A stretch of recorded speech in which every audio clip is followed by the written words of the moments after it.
A study by the Inclusive Society Institute suggests that the multi-party charter is unlikely to unseat the ANC during next year's general election. Some critics say it's due to the DA leader John Steenhuisen's lack of popularity among voters, which could also see his party show no growth in the polls.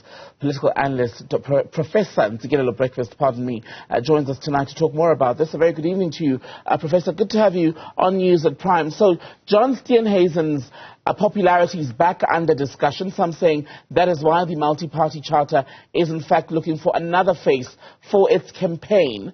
How much of a political reckoning is he going to face individually, and is the DA going to face in 2024? Well, first of all, I think the writing is on the wall in my view that the possibility that the ANC might fall below 50% is not far-fetched. And that will create a scope for a coalition arrangement to rise to prominence. So there are two possibilities. On the one hand, you can have the moonshot pact or multi-party charter, coming into the picture. On the other hand, you can also have, because you cannot rule out the possibility of the ANC coming into power, arguably through the back door, by joining forces with the EFF. But let's focus on the issue that is under the spotlight now.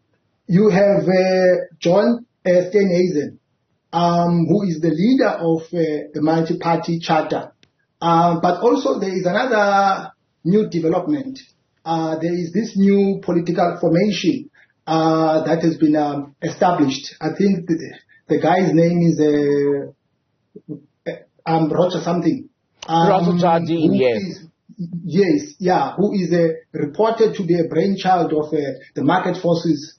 So some people are sensing a danger that the personality of the leader of the DA is not suitable for this vehicle, and that he must back off and make a way for this a new leader. I think that is going to create some problems, because I don't think that all the members of the DA will support that idea, given the fact that the DA pioneered, this program of, multi-party charter. There's one thing that I can confirm, that the ANC, for the first time since the dawn of our democracy, might be dislodged from the helm of power. And the challenge, of course, for the opposition is that while there are these predictions that the ANC will fall below 50%, much of that has to do with the party's own failures rather than the brilliance of the opposition. And that is where perhaps the difficulty will be for the opposition campaigns. Do you agree? No, I fully concur that the political longevity of liberation movements, it tends to be affected by issues of institutionalization of corruption. But I think in our context, what has compounded the situation has been a slow pace of service delivery, the issue of power outage. The problems are palpable, the resignation of Ntsikelelo and a whole range of other things. So that, I think, will make the electorate either to stay away, those who are die-hard supporters of the ANC, to sort of stay away from the polls, or not to vote for the ANC. And that will create a scope for either the EFF or whichever party, or the Moonshot Pact to come into the picture. How much of the DA campaign will be dependent on how John Steenhuisen resonates with the public? I'm trying to figure out here in terms of his popularity versus the popularity of the party, and whether the two can be separated, if you will. Look, first of all, Temegile, my view is that there is no opposition party as things stand that can dislodge the ANC from the helm of power by itself, including the DA. Because, if you look at the gap between the ANC and the DA, it's huge. The DA at the moment is sitting at 20%. There's no way they can remove the ANC. But also, even if they join forces with other political parties, they need to be very circumspect and very strategic.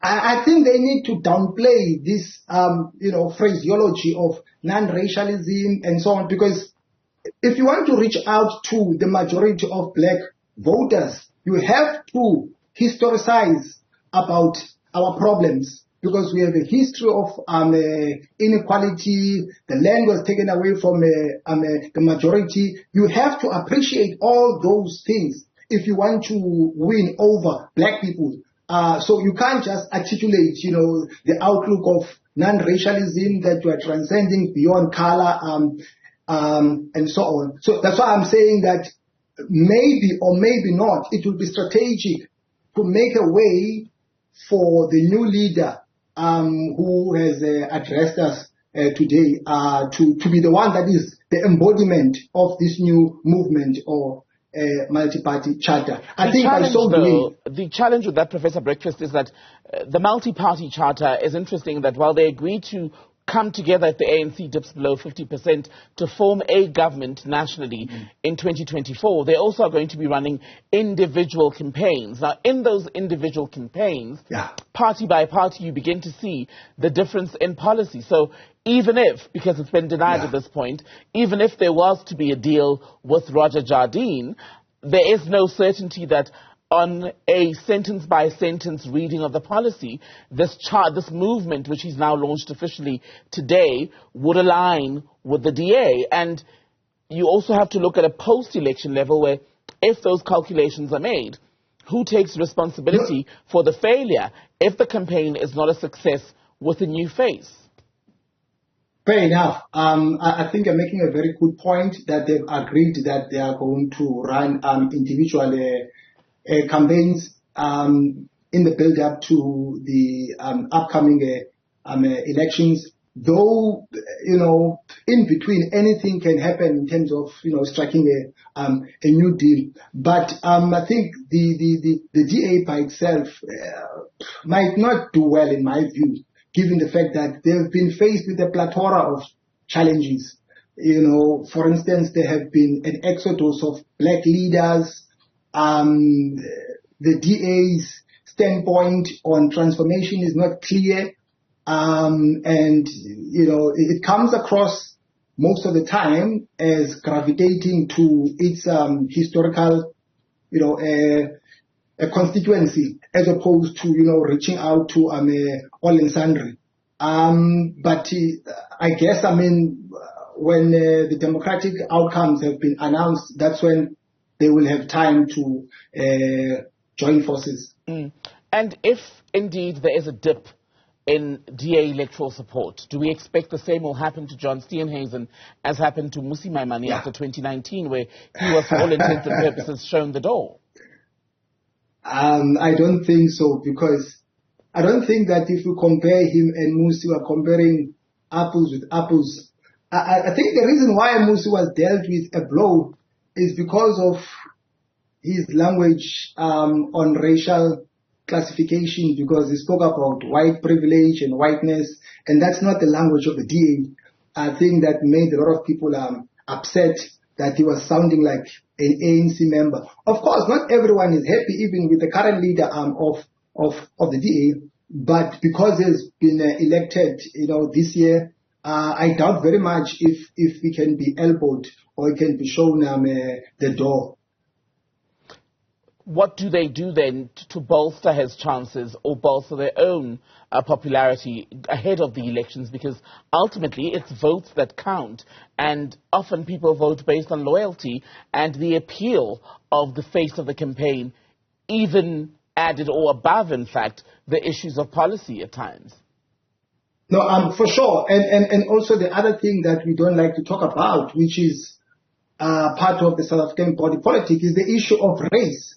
Will the majority, for instance, of black people be comfortable to vote for a party that has a face of someone that doesn't look like them? Some might not, because of our history, as opposed to the way they voted in the past when it was a black. We cannot downplay the issue of race, whether we like it or not. Race is a central way of examining things in the South African body politic. So that too counts. And also the fact that the DA of late has been seen to be gravitating too much to historically white suburbs. So I think they are on the back foot as opposed to the way they were before. That's why I think their electoral performance might be dealt with a blow. I don't think that they're going to get more than what they got previously. Professor Ntsikelelo Breakfast, good to speak to you, political analyst on News at Prime tonight.